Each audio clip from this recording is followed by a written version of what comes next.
Okay, അപ്പോൾ നമ്മളിവിടെ ഉച്ചയ്ക്ക് ഫുഡ് കഴിക്കാൻ പോകുന്നതാണ്. പക്ഷേ ഇവിടെ നമ്മുടെ പ്ലാന്റിലുള്ള ഫുഡ് അത്ര ബെറ്റർ ഒന്നുമല്ല. കർണാടക ഫുഡൊന്നും നമുക്ക് എല്ലാവർക്കും പിടിക്കണമെന്നില്ല. എനിക്ക് എന്തായാലും പിടിക്കുന്നില്ല. അപ്പോൾ ഇവിടെയാണ് നമ്മൾ സ്റ്റേ ചെയ്യുന്നതൊക്കെ. അപ്പോൾ ഇവിടുന്ന് കുറച്ച് ഡിസ്റ്റൻസ് ഉണ്ട് നടക്കാൻ. നടന്ന് വേണം നമുക്ക് അവിടെ പോകാൻ. അവിടെ ചെന്നിട്ട് വേണം നമ്മൾ ഫുഡ് കഴിക്കാൻ. ഞാനിവിടെ ഒരു ബേക്കറി കണ്ടുപിടിച്ചിട്ടുണ്ട്. ആക്ച്വലി ഒരു മലയാളി ബേക്കറി ഉണ്ട്. അത് കുറച്ച് ദൂരത്തായിട്ടാണ്, ബട്ട് അവിടെ വരെ നമ്മൾ പോകുന്നില്ല. അതിന് മുന്നേ തന്നെ ഒരു ബേക്കറി ഉണ്ട്, നമ്മൾ അങ്ങോട്ടാണ് പോകുന്നത്.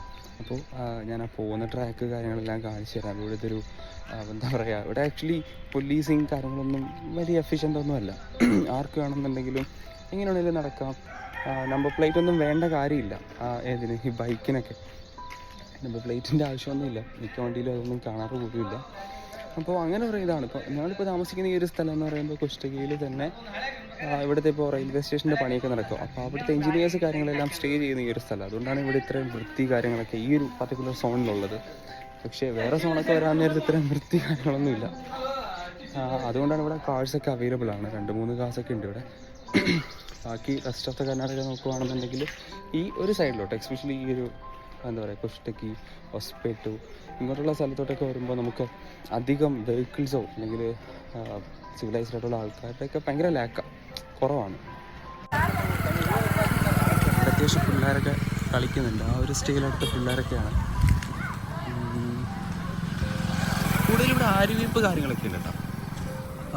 മാവ് പോലെ ഇങ്ങനെ ആര്യവെപ്പ് നിൽക്കുന്നതാണ് ഇവിടെ. നമ്മുടെ നാട്ടിൽ മാവ് നിൽക്കുന്ന പോലെയാണ്. ഏതാണ്ടൊരു തമിഴ്നാട് ലാൻഡ്സ്കേപ്പൊക്കെ ആയിട്ട് നമുക്ക് തോന്നും ചില പർട്ടിക്കുലർ പോയിന്റിലൊക്കെ. അപ്പോൾ എല്ലാ വീട്ടിലും ഓരോ ട്രാക്ടർ ഉണ്ട്. കേട്ടിട്ടില്ലാത്ത കുറേ ട്രാക്ടർ കമ്പനീസ് ഉണ്ട്. പിന്നെ സിന്ധു ട്രാക്ടർ കമ്പനി ഉണ്ട്. അതിവിടെ അത്യാവശ്യം എസ്റ്റാബ്ലിഷ്ഡ് ആണെന്ന് തോന്നുന്നു. നമ്മുടെ സൊനാലിക്ക കേട്ടിട്ടുണ്ട്. തമിഴ്നാട്ടിലൊക്കെ സൊനാലിക്ക ട്രാക്ടേഴ്സ് ഉണ്ട്. മസ്റ്റായുടെ കുറേ ട്രാക്ടേഴ്സ് ഉണ്ട്. മഹേന്ദ്ര ട്രാക്ടേഴ്സ് ഉണ്ട്. അത്യാവശ്യം ട്രാക്ടേഴ്സിന് പറയുന്നുണ്ട്. ആ പോകുന്ന SPR ഉണ്ടോ?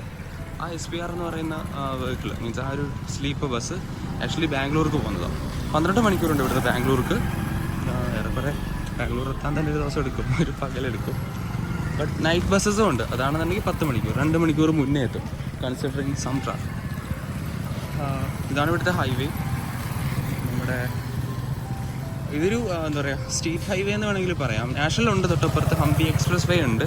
അത് നമ്മൾ കുറച്ചധികം അങ്ങോട്ട് പോകണം. ഇതിപ്പോൾ ഇവിടുത്തെ ഏറ്റവും വലിയ സിറ്റി എന്നുള്ള രീതിയിൽ ഇവർ കൺസിഡർ ചെയ്യുന്നൊരു സ്ഥലമാണ്. അപ്പോൾ കുറച്ച് ലെയ്ത്തും കൂടുതലും അഗ്രികൾച്ചർ ഓറിയൻറ്റഡ് ആയിട്ടുള്ള ഷോപ്സ് കാര്യങ്ങളൊക്കെ ഇവിടെ. ഓക്കെ, ഇതിവിടുത്തെ അത്യാവശ്യം ബെറ്റർ ഒരു ബേക്കറിയാണ്. ഞാനവിടെ ഒന്ന് ചോദിച്ചു നോക്കാം അത് കഴിക്കാനുണ്ടാവുള്ളതെന്നൊന്ന് ചോദിക്കാം. അപ്പോൾ നമുക്ക് ബ്രെഡ് അങ്ങനെ എന്തെങ്കിലും കഴിക്കാനുള്ള ഒരു പരിപാടിയിലാണ് ഞാൻ വന്നത്. പപ്സോ ഒന്നുമില്ല.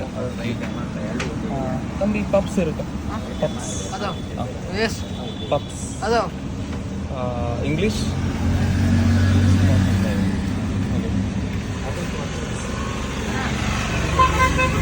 ആ പുള്ളിക്കാരന് അറിയില്ല.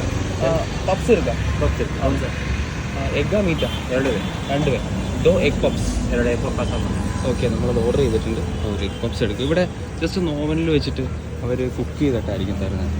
കുക്കല്ല, ഒരു എന്താ പറയുക ഒന്ന് ചൂടാക്കും, എന്നിട്ട് കട്ട് ചെയ്താൽ തരുന്നത്. ഏത് ഭാഷയിൽ ചോദിക്കും. എനിക്കാണെങ്കിൽ കന്നഡ അറിയത്തില്ല, അവർ തമിഴ് പറയില്ല, മലയാളം പറയും. ഹിന്ദിയിലൊക്കെ അരമുറയൊക്കെ ഒപ്പിക്കാം. ഇവിടെ ആക്ച്വലി ബിന്ദു എന്ന് പറഞ്ഞിട്ടുള്ള നമ്മുടെ സാധനമില്ലേ, അതുണ്ട്. നമുക്കൊരു ബിന്ദു കൂടെ വാങ്ങിക്കാം. കണ്ടോ, നമ്മുടെ ഈ ജീരക സോഡ ഉണ്ടല്ലോ, ഏതാണ്ട് അതിൻ്റെ ഒരു ഫ്ലേവറാണ്.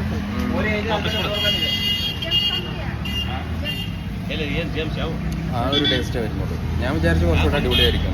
കുഴപ്പമില്ല, ജീരക സോഡ ആ ഒരു എഫക്റ്റ് ഉള്ളൂ.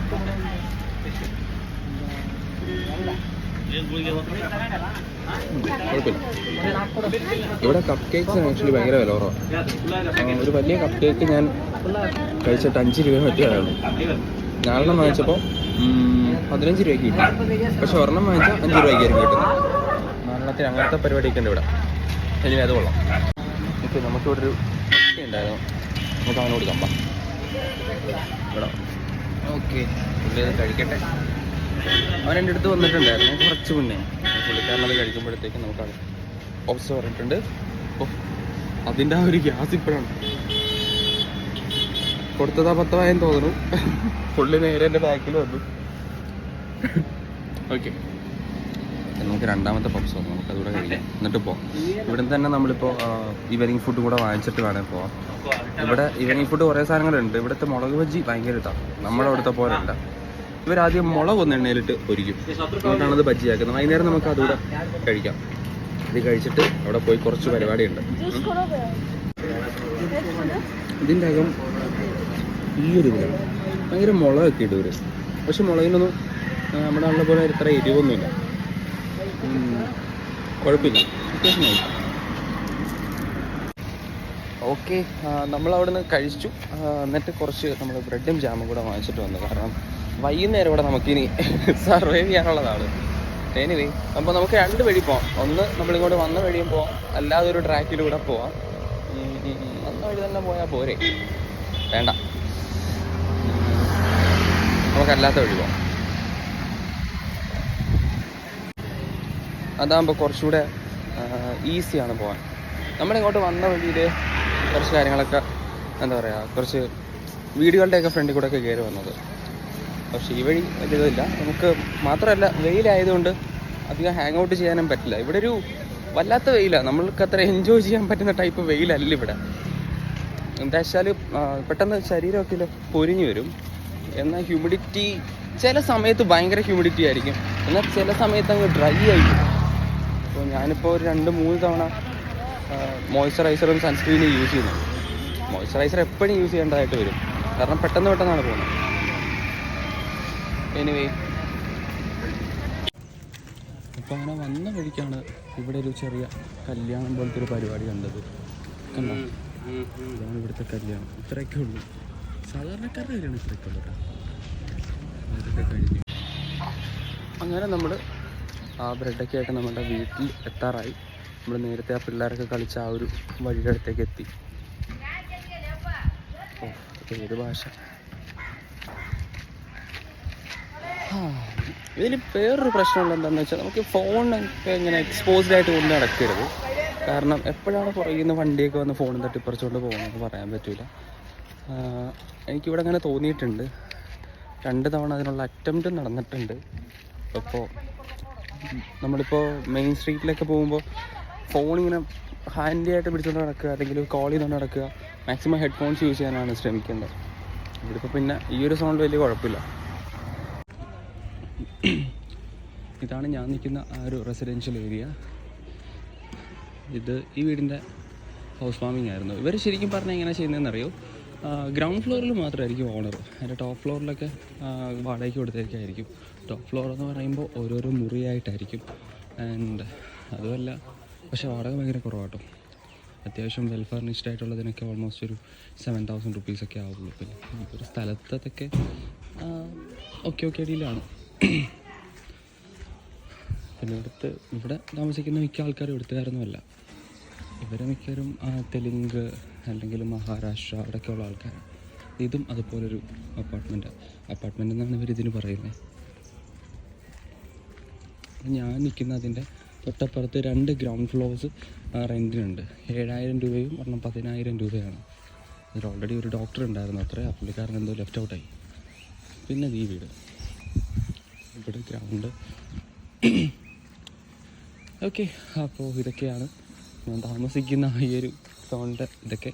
ഇനി വിൻമില്ലിൻ്റെയൊക്കെ നമുക്ക് നാളെ പ്രൊജക്ട് സൈഡിൽ പോകുമ്പോഴത്തേക്ക് ഞാൻ കാണിച്ചു തരാം. അവിടെ ഫോൺ കുറച്ച് റെസ്ട്രിക്ഷൻ ഉണ്ട്. ബട്ട് എന്നാലും കാണിച്ചു തരാം. നമ്മളവിടെ പോകുമ്പോൾ സുസ്ലി ഓൺ ഡാറ്റ പവർ അതിൻ്റെയൊക്കെ ജനറേറ്റർ അസംബ്ലി കാര്യങ്ങളെല്ലാം നമുക്ക് അവിടെ നിന്ന് കാണാം.